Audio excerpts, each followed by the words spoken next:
thème, les pièges de la prostituée sur les saints. Et dans la première partie que nous avons vue depuis le début de cette semaine, nous sommes en train de voir ce que c'est que les saints, ou encore qui sont les saints. Et aussi, nous avons eu des questions à nous poser qui nous ont conduit à comprendre réellement pourquoi le sacrifice devait être un sacrifice agréable. Et nous avons vu donc au moins 4 choses fondamentales. Nous avons parlé de l'expiation. Chers frères et sœurs, et à travers l'expiation, nous avons vu qu'il y avait comme un transfert. Celui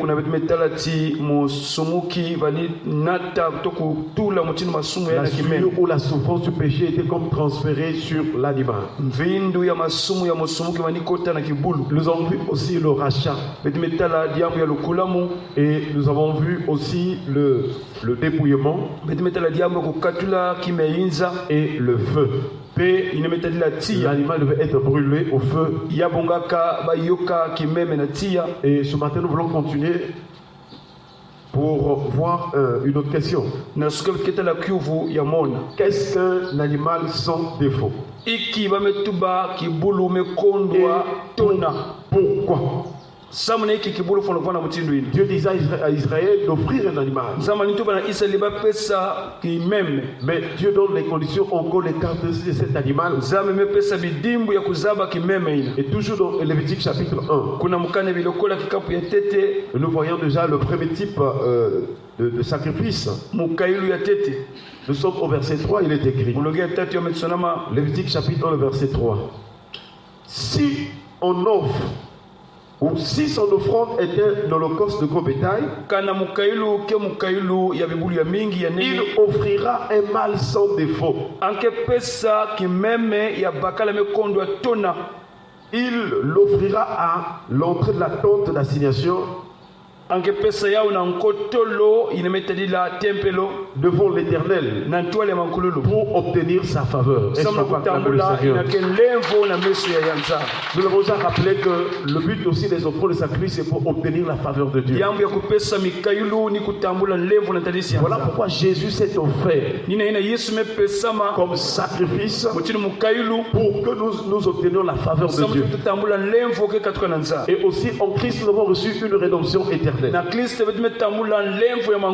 Nous nous souvenons aussi dans Exode chapitre 12, lorsqu'on a célébré la Pâque, lorsqu'on a institué la Pâque, la Pâque c'était aussi un changement de temps.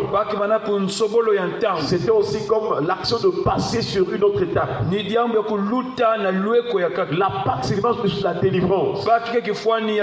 Israël est en train de sortir de l'Égypte. Le signe, on est la Pâque. Le signe, on est la Pâque. Et dans cette Pâque, à cette fête, alors dans chaque maison des Israélites ou une famille,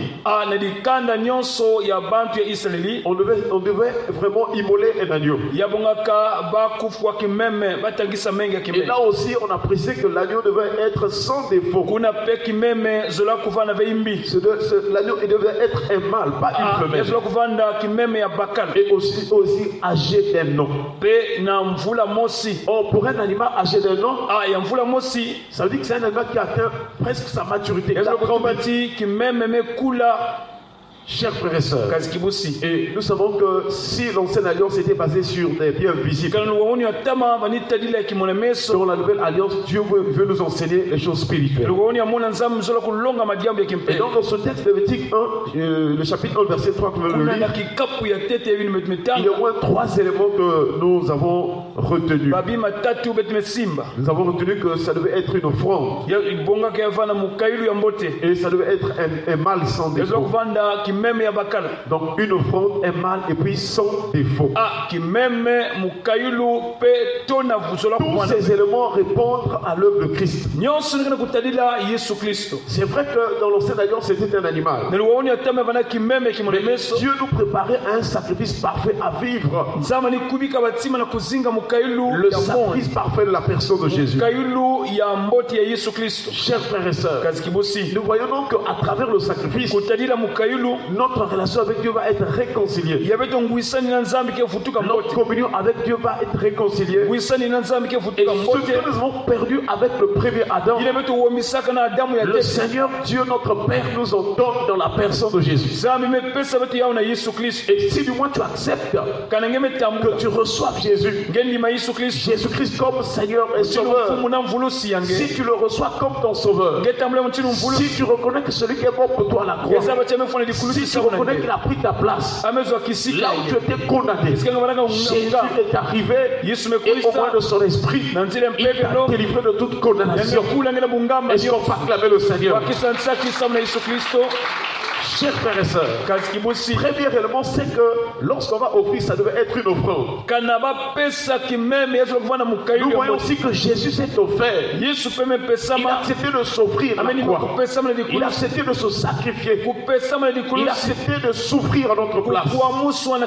Chers frères et sœurs, dans Hébreux chapitre 10, le verset 10, la Bible déclare: c'est en vertu de cette volonté que nous sommes sanctifiés par l'offrande du corps de Jésus-Christ, une fois pour toutes. Et nous voyons que ici, la Bible montre que le corps de Jésus a offert son corps comme une offrande. Sa mort à la croix, c'était une offrande. De la souffrance à la crucifixion, c'était une offrande. Il a accepté de s'offrir à notre place.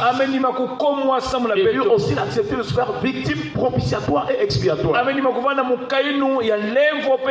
Victime propitiatoire, ça veut dire que c'est grâce à cette offrande, grâce à cette offrande, que nous obtenons la grâce ou la faveur de Dieu. Victime expiatoire, c'est grâce au sacrifice de Jésus que nous avons obtenu donc l'expiation de nos péchés. La délivrance de toute souillure du péché. Désormais, à cause de Jésus, si du moins tu laisses Jésus vivre en toi, tu ne seras plus esclave du péché.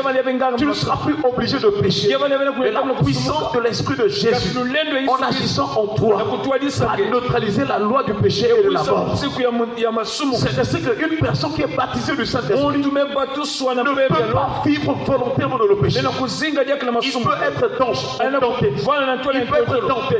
Il peut pas sentir la montée de la chair et la puissance de la loi de l'Esprit de vie. Lui dira que toi tu ne peux pas faire quelque chose. Tu ne peux pas aller pécher. Alléluia. Et c'est ce qui nous donne de marcher dans la sanctification. C'est ce qui nous donne vraiment de fuir le péché, de s'éloigner du mal. L'Esprit de Dieu nous donne ou place en nous les fruits de l'Esprit. Au lieu de la haine, nous avons l'amour. Au lieu des tourments, nous avons la paix. Au lieu de l'endurcissement du cœur de l'incrédulité, nous avons, chers frères et sœurs, nous avons ce cœur-là, plein d'amour pour le Seigneur. Et ce cœur va manifester la foi, la confiance en Dieu, l'obéissance en Dieu, la pratique de la parole de Dieu. Est-ce qu'on peut acclamer le Seigneur? C'est pourquoi une personne régénérée ne peut pas discuter sur la parole, parce que la parole devient sa nourriture spirituelle. La parole lui fait du bien, et il ne peut faire que ce que le Seigneur lui commande de faire. Il doit suivre le modèle de Christ. Chers frères et sœurs, que Dieu nous aide à comprendre que la mort de Jésus à la croix, c'était une offrande pour nous sanctifier, pour nous séparer du péché, pour nous donner de nous abstenir. Là où d'autres sont encore condamnés, toi tu t'abstiens, toi tu te retires, toi tu t'éloignes. Il faut que les païens voient en toi que l'ancienne vie vraiment n'a plus de pouvoir sur toi, parce que tu n'es plus sous la loi, mais tu es sous la grâce. Et la grâce a cette puissance, ce pouvoir de te délivrer de l'impiété et des convoitises mondaines. Est-ce qu'on peut acclamer le Seigneur? deuxième élément dans le sacrifice, ce devait être un mâle. Pourtant, dans le troupeau, il y a aussi des femelles. Mais Dieu précise que ça doit être un mâle. Parce que la personne qui devait mourir pour l'humanité était un homme. C'était le fils de l'homme. C'était un homme. Ce n'était pas une femme qui s'est offerte à la croix. Voilà pourquoi le Seigneur, l'Éternel, devait préfigurer cela en demandant à Israël d'offrir un mâle. Un mâle dans le Nouveau Testament, ça veut dire un homme. Dans Philippiens chapitre 2 verset 7, il est écrit, mais il s'est dépouillé lui-même. Il s'est dépouillé lui-même en prenant une forme de serviteur, en devenant semblable aux hommes.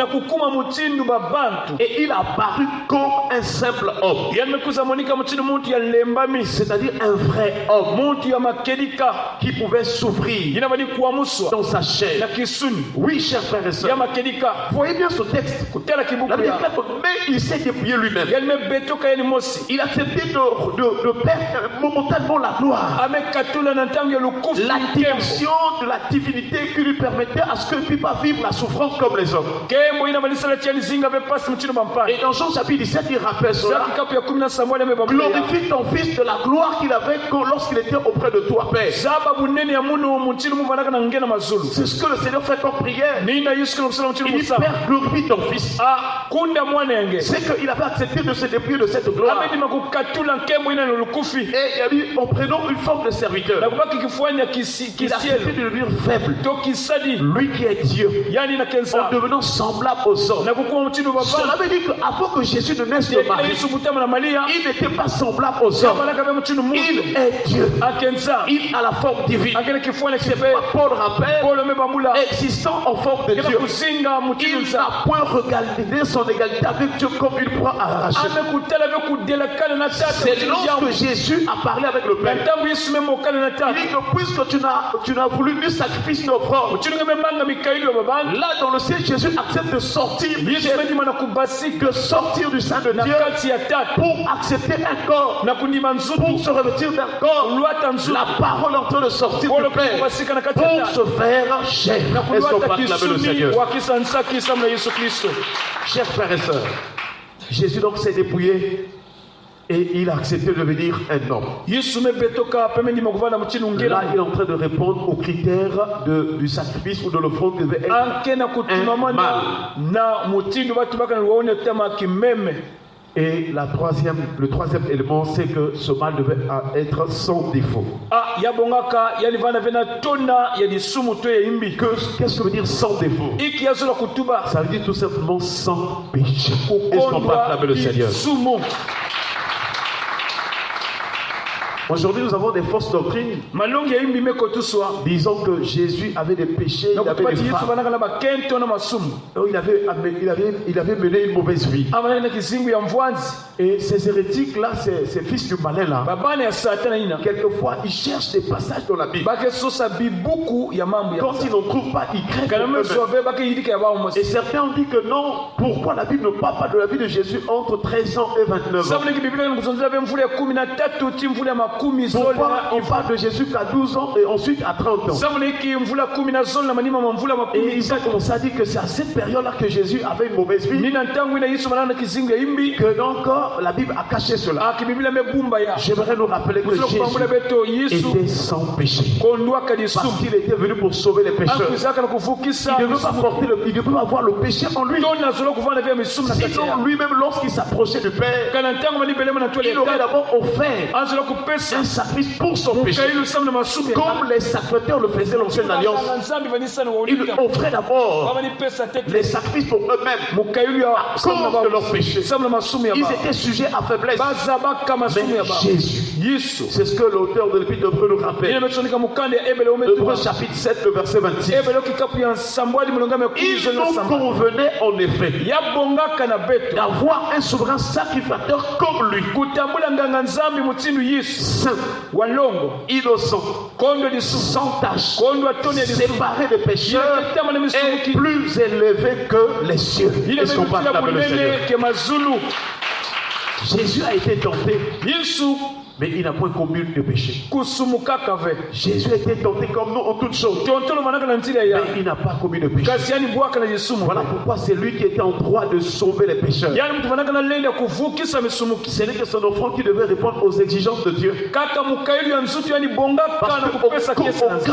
qu'aucun homme ne pouvait vraiment répondre aux exigences de la loi. Muntu beba ni lenda kutuma mana na minsiko. Aucun homme ne pouvait obéir à toute la loi sans Muntu exception. mose beba ni lenda kutuma na minsiko nyo. Mais Jésus, sans péché, Kasi Yesu mekondo il a Yesu. répondu à ces exigences. Tuma mana na luzolo ya Et tata. c'est ainsi que, Dala nswalu à travers Jésus, na nzira Yesu nous Kristo. sommes rassurés Betkena que nos vuvuti. péchés Masumi sont beto. pardonnés, Mekulevu que nos kulwa. péchés Masumi sont beto. ôtés. Et Mekukatuka. c'est pourquoi lorsqu'une personne accepte Kana Jésus, muntu metambula Yesu Kristo. s'il avait dans son ancienne vie Kana na kizingi ya les tamu. choses qui étaient anciennes, Mayina manaka les tama. choses qui étaient mauvaises Ina manaka imbi. passent. Meluta. Et désormais la personne vit. Tela nswalu mutu Donc, kezinga. il vit en nouveauté de vie. Kizingu ya mona. Il manifeste maintenant une nouvelle conduite. Anke kumana ndiatulu ya mona. Il manifeste maintenant des nouvelles pensées, Mayinu ya mona. même des nouvelles émotions. Bansatu ya mona. Il manifeste des nouveaux sentiments. Bansatu ya naba Là où mutini il ya a mona. été une personne de règne, Kisika manaka mutu yankele. elle devient vraiment une personne pleine d'amour. Amefuluka na luzolo. Là où il était faible, Kisika manaka kulemba. il devient fort. Ametambula ngolo. Là où il y avait des mauvaises conduites, Kisika ndiatulu là manaka où il y a impudicité, mbunsuza. il reçoit la vie de sainteté. Est-ce qu'on Ametambula peut acclamer le bulongo Seigneur? pe ndiatulu ya mbote. Chers frères et sœurs, Kasikibusi. Jésus est l'accomplissement de la loi et des prophètes. Yesu ke nsalamanu ya minsiku. Nous avons pe une bamikudi. raison saine, nous avons une bonne raison de l'accepter, de l'adorer, de le servir. Yame munga beto kunda beto zangula Et beto de lui yibila. laisser vivre dans notre corps, dans notre vie, dans notre cœur. Bikliani kisika na batima Parce beto. qu'il est le seul capable Kaka yani kena lenda ya. de détruire la puissance du péché, Wisa lulendo ya de masumu. détruire la puissance de la chair, Wisa lulendo ya de kisumi. détruire la puissance du diable. Wisa lulendo ya satana. Et la Bible déclare, Biblia metuba. je crois dans Hébreux chapitre 2, Ebelo kikapu ya zo. le verset 14, Mulongo ya 10 na iya. oui, puisque les enfants participent au sang et à la chair, Tuna nzile menga pe kisumi. il y a également participé Yani lui-même, tuna nzile menga pe kisumi. afin que par la mort, Na nzile lofwa. il rende impuissant Yani bwisa. celui qui avait la puissance de Yina la mort, maneno zula lofwa. c'est-à-dire le diable. Bametuba Est-ce qu'on peut acclamer le Satana. Seigneur? Nous voyons donc que la mort de Jésus, ce n'était pas une défaite, Lufwa Yesu manaka ve bulembu. mais c'était une victoire. Kasi ya manaka kunu. Parce qu'à travers sa mort, Na nzile lufwa. il a rendu impuissant le Yane diable. bwisa Il satana. a rendu impuissant la mort. Yane bwisa lulendo Et donc, lufwa. si tu crois que Jésus est mort pour Kanenge toi, wedi mati Yesu mefwa la samanege. puissance de cette mort, Lulendo ya lui qui est le préménant de mort, Ina menunga la lufwa. puissance de sa mort Lulendo lufwa va ya. te communiquer la vie. Kepesa moyo. C'est pourquoi nous sommes heureux. Betkena nienze. Par sa mort, Na lufwa Yesu. il nous a donné la vie. Amepesa Est-ce qu'on va acclamer le kizimu Seigneur? ya mankululu. Laissons les têtes dans la prière. Nous lui rendons grâce encore ce matin, nous rendons grâce au Seigneur. Par sa mort, il nous a donné sa vie. Et devant nous voir, disons merci.